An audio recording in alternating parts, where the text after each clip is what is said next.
I hammered the nail through the aluminium sign and into the wooden fence. I then took a step back and briefly admired my work. Hope this keeps those damn kids away, I thought to myself, as I turned towards the short dirt road that led back to my house. As I wearily trudged along the path, I raised my head towards the sky. The stars were beginning to twinkle as the last few rays of sunlight shone over the horizon. The moon was high in the sky and nearly full. It was a beautiful night. I stepped onto my front porch and quickly wiped my shoes on the doormat before heading inside. It had been an exhausting week. Work was becoming more demanding than ever, and kids constantly harassing me at night was preventing me from sleeping well. Though, I guess I can't really blame them. It was the kind of mischief that I loved to get into as a teenager. Lurking around haunted houses, making dares with my friends. They were just having some fun. You see, my house is haunted. At least, that's the rumour going around the local high schools. I moved in about 3 months ago. I'd been looking for a reasonably priced house for quite some time. My old apartment was cramped and run down, and the landlord was a complete idiot. After I got a significant promotion at work, I figured it was time to take out a mortgage and settle down in a real home. I browsed online ads for months, searching for a place I could afford.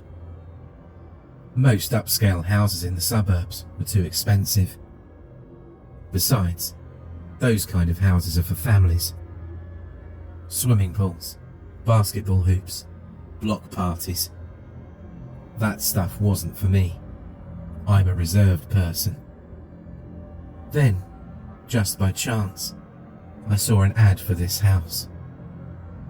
It was old, but in good condition and extremely spacious. Sitting on the outskirts of the city, in a quiet, sparsely populated neighbourhood, it was the perfect house for me. The best part was the price. It was easily going for less than half of what it was worth. As soon as I saw the ad, I immediately called the real estate agent and expressed my interest in buying. As it turns out, I was the only person who'd called about the house. I found this unbelievable. A nice, large house, selling at such a ridiculously low price. How could there be no potential buyers other than myself? The estate agent explained that the house was supposedly haunted. For many years, this house was unoccupied. Then, about 4 years ago, an elderly couple moved in. All was fine for a while, until a year ago when the couple vanished, never to be seen again. A short police investigation was mounted, but because the couple was so quiet and reserved and had few acquaintances, there was very little for the police to work with. After the investigation came up cold for about a month, it was called off, and the house was put up for sale.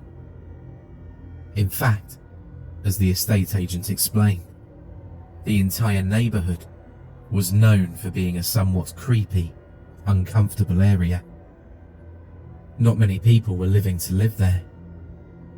None of this information deterred me. I don't believe in ghosts or haunted houses. I believe in getting the best price possible for what I pay for, and I couldn't pass up a deal like this.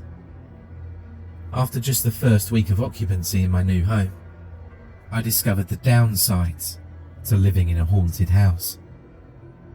Of course, there were many rumours floating around about what had happened to the old owners. They were Russian spies, called back to the motherland after many years of service. No, they were devil worshippers, both of whom committed ritualistic horrors, which was then covered up by members of their cult. The rumours had gotten more and more ridiculous as time went by. But the rumour that seemed most popular with the young folk was that the house was haunted, and the elderly couple had been killed by vengeful spirits of the dead. After all, who doesn't love a good haunted house story? And thus began the incessant harassment at the hands of teenagers. Several times a week, I'd see them hanging around my house, snapping photos, daring each other to hop the fence onto my property. They'd undoubtedly been doing this since I moved in, but now the house was occupied, they were more wary of trespassing. Even if they were being more careful about it, kids hopping my fence, running about my front lawn, and banging on my door started to become a regular occurrence. One time, a kid actually entered my house. I'd just gone to sleep in my bedroom on the second floor when I heard him. I must have forgotten to lock the front door that night. He came in quite loudly, not even trying to be inconspicuous. He ran straight through the first floor and crashed out the back door, laughing as he did so. No doubt his friends had dared him to sprint through the haunted house. As I watched him run away through my window, I yelled that I'd call the cops if they did that again. My outburst only seemed to make him laugh harder. The worst incident, though, was when they harassed my gardener. He was an older gentleman, at least 60 years of age, and his back was very bent, no doubt from years of gardening work. He lived in a small house about 100 yards from mine. He was the gardener for most of the neighbourhood, and although I didn't really need anyone to garden my house, I kept him on anyways. I could tell he needed the business. The stupid kids had gone and thrown a smoke bomb through his window at night. I could hear him coughing and hacking from my house. I raced over there and flung the door open. I went in and helped him outside onto his porch, where he continued to cough for another half hour. I wanted to call an ambulance for him, but he insisted that he was all right. That was the last straw. The next day, I purchased a no trespassing sign on my way home from work and nailed it to my front yard fence. Before putting the sign up, I scrawled on it in black marker, "If I see any of you again, I will call the cops." Fortunately, the sign was effective. At first, they didn't go away entirely, although there were no more incidents of intruders in my house or harassment of my gardener. I couldn't tell if it was my threat of calling the police, the sign itself, or both that kept them away. But I was glad that the level of harassment seemed to be diminishing. Eventually, I stopped seeing them altogether. Perhaps hanging around a haunted house had lost its appeal when faced with possible incarceration. Over the next few months, my life was completely normal. I was able to sleep much better, thanks to not having to deal with annoying teenagers. My performance at work improved because I was better rested.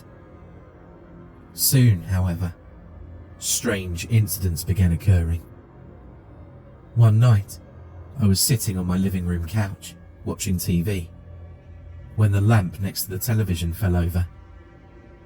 I suppose "fell over" is too light a phrase to describe this incident. It was actually smashed against the wall behind my TV. The lamp was short and had a large base. I saw no way where it could somehow lose balance. It had struck the wall with such force that a piece of the plaster had been chipped off, leaving a dent in the wall. The bulb had shattered into many pieces, which were now laying on the ground. Needless to say, I was extremely startled. I didn't know how to react. I just sat there for several moments, staring at the shattered lamp on the ground. Eventually, I got up, grabbed my dustpan, sweeping the bits of glass up and into the garbage. For a while, I examined the table that the lamp had been resting on. It wasn't slanted in any way. There were no irregularities in its surface that could have caused the lamp to fall. I just couldn't understand what happened. Eventually, I decided to forget about it. It wasn't worth worrying about. It was a very strange incident with no explanation, but not something I should concern myself with. Except, these incidents did not cease.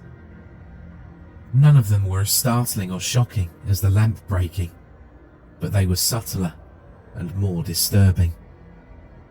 When I set a book down on a table and left the room, it would be open to a different page when I came back. When I watched TV, the channel would occasionally change for no apparent reason. Small incidents such as these continued for weeks, and they began to make me nervous. I started to become paranoid. I began to feel as if someone, something, was messing with me, trying to piss me off, trying to grab my attention. When I moved into this house, I didn't believe in the paranormal, but now I wasn't so sure. The events started to become more and more frequent, and I was slowly losing my mind. Living in this house was driving me insane. Then, I saw one of them. I was brushing my teeth in the bathroom, facing the mirror when I saw it. Not a person, just a silhouette. Something like a shadow fleeing across the wall behind me. I quickly turned around, but it was gone. Over the next few days, these strange shadows began appearing everywhere in the house, moving across walls, grabbing my attention for a brief moment before disappearing. They always seemed to take on a human shape. I started to become a nervous wreck. I hardly slept. My performance at work suffered. I couldn't concentrate on anything. I began to honestly believe that my house was haunted, that the previous owners of this home had indeed been attacked by vengeful spirits. For weeks, I continued to stay in this house, not knowing what else to do. I dreaded coming home from work each day, for fear of spending another maddening night alone with those damned shadows. Finally, I broke down. I was in my living room, watching TV, just as I had been when the very first incident occurred. I was attempting to distract my mind from the hell I was living in when I saw it. Another shadow. It quickly moved across the wall behind my TV. Except this one didn't leave after a fraction of a second. This one stopped in the middle of the wall and stayed there, motionless. It was the silhouette of a man, standing, yet there was no man casting the shadow. I couldn't handle it. I rolled off the couch and curled into a ball, sobbing. I closed my eyes and prayed that this was all a nightmare, that when I opened my eyes, the shadow would be gone. For how long I stayed like that, I don't know. Maybe an hour, maybe two. Eventually, I did open my eyes again. I looked up to the wall, only to see the shadow still there, in the exact same position as before. This time, though, I noticed that its arm was slightly extended. Its finger was pointing at something. I followed the line from its finger to a dent in the wall the dent that was caused by a lamp crashing into it. For some reason, I was no longer afraid of the shadow. I now felt it was simply trying to tell me something, to communicate with me. I scrambled over to the wall and closely examined the dent. There was nothing remarkable about it. A piece of the plaster had been chipped away, nothing more. What was so important about this dent, about this wall? I lifted the TV off the table and set it on the floor. I then moved the table away from the wall and got down on my hands and knees. I examined every part of the wall, closely searching for any strange features, for anything that could help explain why there was a ghost on my wall. After a few minutes, I gave up. I could find nothing special, nothing noteworthy. It was just an ordinary wall. I was about to stand up when I noticed it. A faint line, a very faint line on the edge of the wall. I crawled over to it. The edge of the wall was just slightly dirtier. It had a slightly darker hue to it than the rest of the wall. There was a distinct line where this difference occurred. I followed the line around the entire wall. It encompassed the whole thing. Someone, at some point, had replastered the wall. Delirious from lack of sleep and partially insane, I did the only thing I could think of at that moment. I ran to my garage, opened my tool drawer, and grabbed a large hammer and flashlight. I had to find out what was behind that wall. I swung the hammer with as much force as I could manage and felt a satisfying crunch as it punched a hole into the plaster.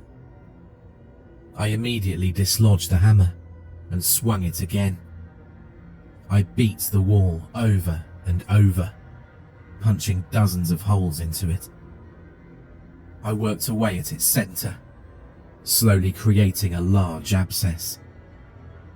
As I brought back the hammer for another hit, I realized that there was a small piece of black plastic attached to it. Suddenly, a foul smell hit my nostrils. I grabbed my flashlight and shone it into the sizable hole I'd created in the wall.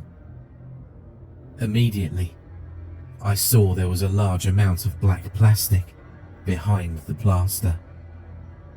Setting my hammer down, I grabbed a handful of the plastic and pulled.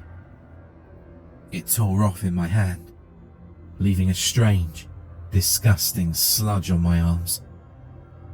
The foul smell grew worse. Suddenly, the plastic in the wall briefly moved, and a dark object fell out of the tear that I'd created in the plastic.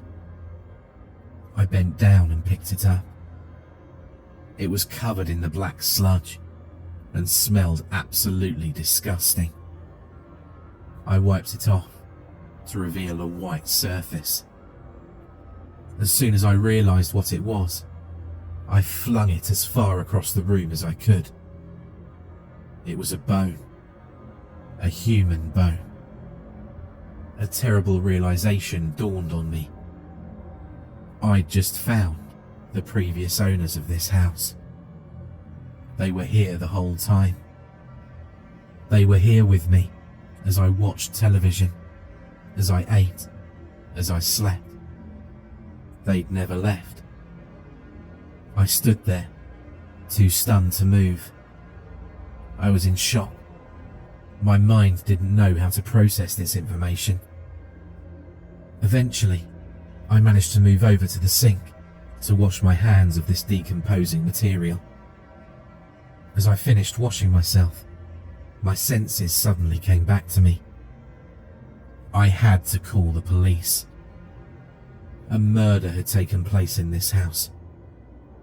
Whoever did it was in all likelihood still out there. I rushed to the kitchen and grabbed my phone. I picked it up and began to furiously punch the keypad.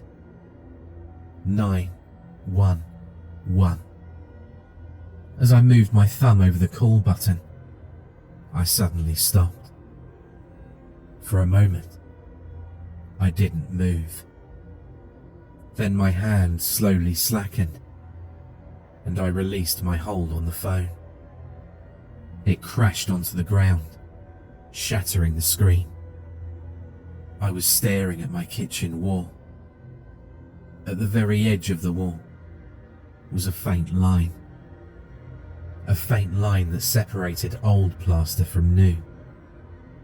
The same kind of line that was on the wall behind the TV.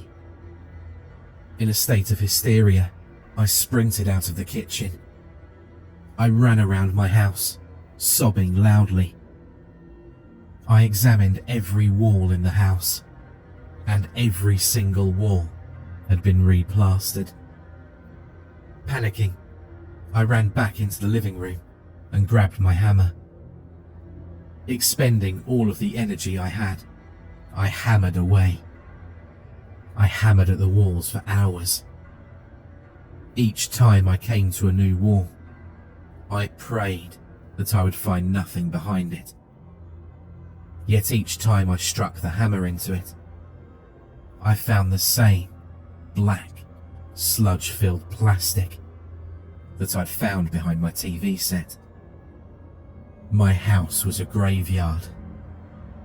Dozens of bodies, rotting corpses, all neatly wrapped in plastic and packed into the walls, all in various states of decay.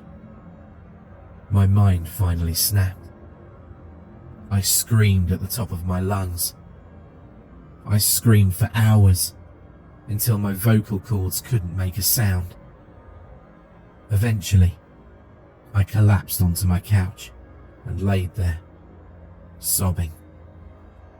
After some time, as I laid weeping on my couch, I heard a noise. A very faint creaking sound, as though a door was being slowly opened. I wiped my eyes and raised my head.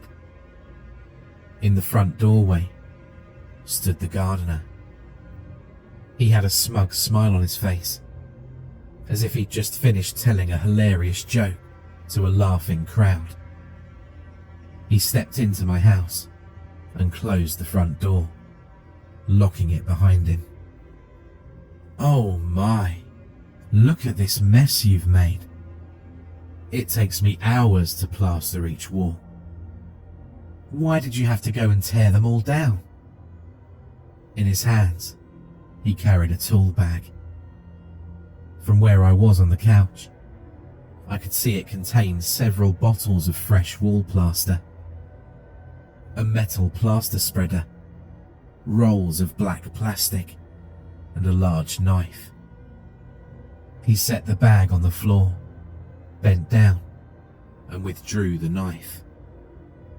He straightened his back, and for the first time, I could see how tall he actually was.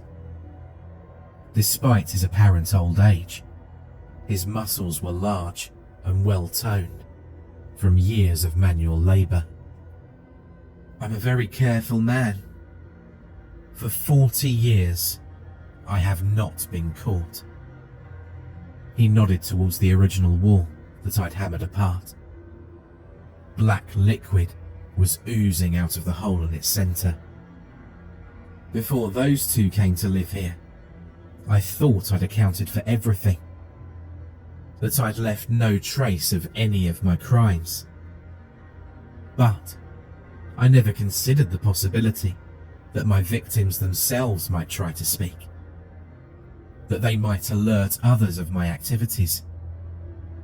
You see, those two old fools saw them as well, the fleeting shadows on the wall, my victims attempting to be found. So of course, they had to go. Besides, with them occupying the house, I couldn't partake in my favourite hobby. He turned his head to me and giggled. I looked into his eyes and saw nothing.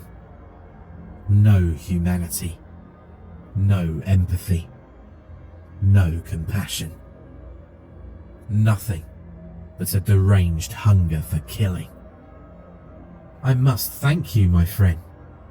If it weren't for that sign you posted out front, I wouldn't be here tonight. If you hadn't posted that warning, this house would undoubtedly be swarming with curious teenagers, wondering what all the screaming's about. But thanks to you, no one is around. No one's here to hear you scream. No one can help you. He stepped closer to me, holding the long, sharp knife. He expertly twirled the knife in his fingers, no doubt something he'd practiced 1,000 times before. I have one last question for you. Where would you like to go? I believe there's still room in the upstairs bathroom and the bedroom walls. Your choice. I said nothing. I was incapable of speaking. He shrugged. Well, I guess I'll have to choose for you. I'll be up all night replastering these walls anyway. Makes no difference to me. At least I'll have my shadow friends to keep me company. Maybe I'll even see you taking a stroll across a wall. My eyes darted to the front window. Streetlights illuminated the road. I was desperately searching for someone, anyone who could help me. The gardener laughed. There's nobody out there, my friend. Your sign scared them all away. He bent down and brought the knife to my neck. My gaze stayed locked on the window. The last thing my eyes focused on was a thin piece of metal nailed to the fence. In that moment, I realized that the instrument of my death wasn't a knife, but a sign. A metal sign I'd purchased for $15 to keep annoying kids off my property. On that sign were the two words that had sealed my fate, that had orchestrated my doom, that had brought the knife to my throat. No trespassing.